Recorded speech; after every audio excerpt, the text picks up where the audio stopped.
Hi, I'm Michelle from Tell Muchly Paper Blooms. Welcome back to part 2 of the paper chrysanthemum tutorial. If you've not already seen part 1, make sure you go back and watch that first. I will link that up above for you right now. Hopefully you managed to make the first half of your flower and you're ready to get started with part 2. So the first thing you need to do is cut out another batch of petals. So for this one we're going to want 60 petals and mine are 7 centimetres long. If you're working with the template, this is Petal C.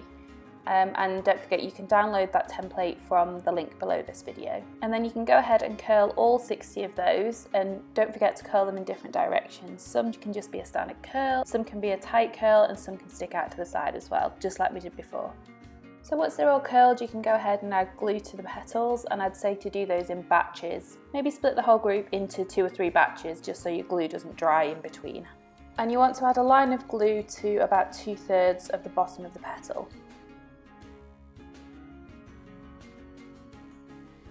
As you're adding new petals, just make sure that you're overlapping and covering any existing gaps, and also you want to put those slightly higher each time, maybe by a few millimetres or so. Also make sure that you keep checking what it looks like from the top of the flower too.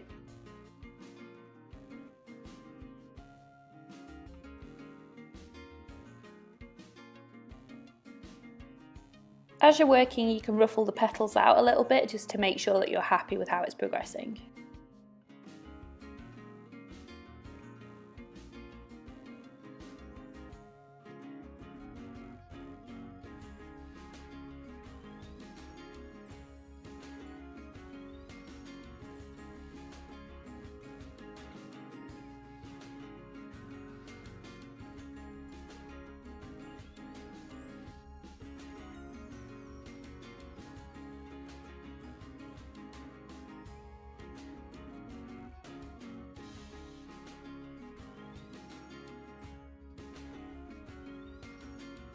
Next, you just repeat the exact same process again for your next batch of petals.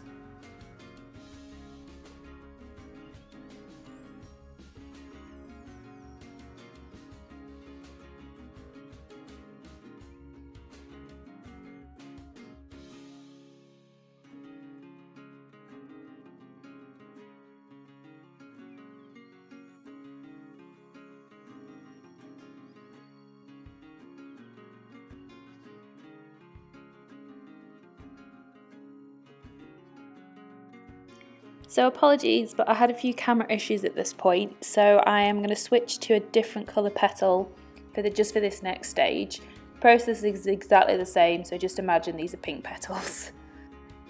So your final group of petals is the Petal D from the template, and you want 15 of them, and mine are about 8 centimetres long.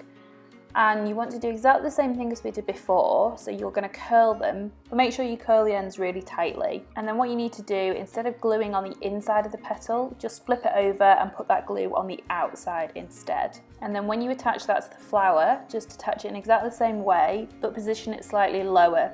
So you're trying to get an effect where the petal is curling down and sticking out slightly, just so it looks like it's starting to come away from the main flower. This is going to help finish off your flower and also make it look more natural, but it will also hide any mistakes you might have made too. So I've suggested 15 petals for this stage, but if you need to add more, that's completely fine. And you can just go back in and add a little bit of extra glue if you find those petals are sticking out too much.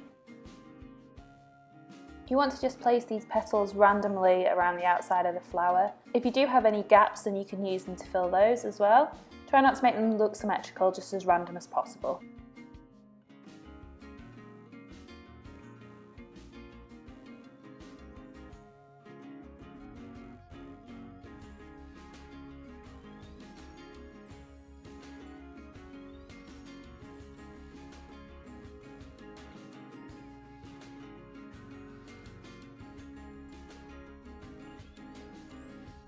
Next, it's time to cut out your calyxes. So if you're using the template, you want calyx E and F, or you can freehand cut them like I'm doing here. Make sure to stretch your crepe paper all the way out before you start, and also make sure that the grain lines are running top to bottom.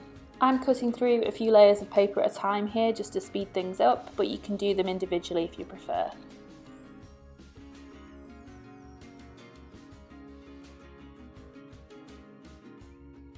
Once you've cut out all your calyxes, you want to slightly curl them using your cocktail stick or your offcut wire. You don't need to curl these too tightly, you just want to get a slight bend on them.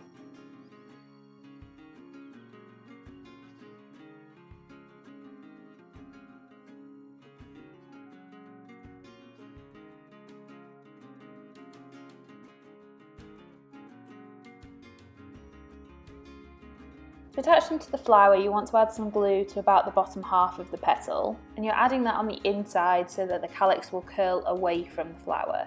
And you want to position them so that the bottom of the calyx is about 1 centimetre to 1.5 centimetres from the bottom of your petals. So I'm adding the larger calyxes first, so that's Calyx E, which you should have 14 of, and you just want to space those randomly around the bottom of the flower. You want some to overlap, and you just want to fill in any gaps as well.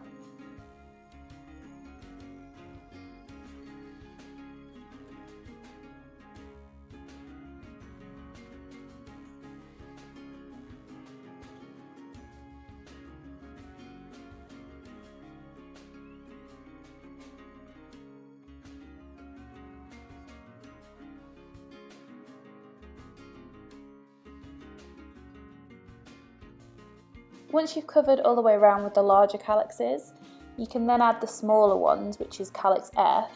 So you can overlap those slightly and also place them lower so that they start to cover more of the base of the flower as well. And I've suggested 14 of the larger calyxes and 7 of the smaller, but you can add more or less depending on the size of your flower. Just keep going until it all looks like it's sufficiently covered. Finally, we're going to cover our wire with floral tape just to finish it off. So you can start by adding a small piece of glue to one end. You don't necessarily need to do this, but I just find it makes it more secure if you do. And then you want to stretch the tape out and wrap it around the wire. As you're wrapping it, you want to pull it tight with one hand, and that will activate the glue inside the tape. When you get up to the top of the flower, try to wrap it around a few times to secure the base. You'll probably find this is more tricky than the main stem itself. Just do it in small pieces if you need to. And then as you progress down the wire, keep wrapping it and add a small piece of glue about halfway long, just to make sure that it doesn't come unravelled at any point.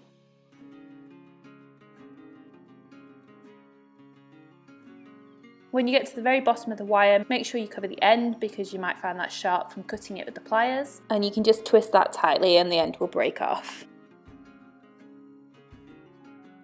There you go, there's your paper chrysanthemum. Why not experiment with different colours, using different coloured centres and different coloured petals, and try different ones and combinations and see how they turn out. Let me know in the comments box below which colours you're using and which combinations are your favourite. And if you have any photos, I'd love to see them. You can share them with me on Instagram at @talmuchley_paperblooms and use the hashtag #TalMuchleyPaperblooms. I'll be working on my next tutorial coming very soon, so if there's anything in particular you'd like to see or any type of flower, then just let me know in the comments box below. Tal Muchley for being here to celebrate the special moments with me.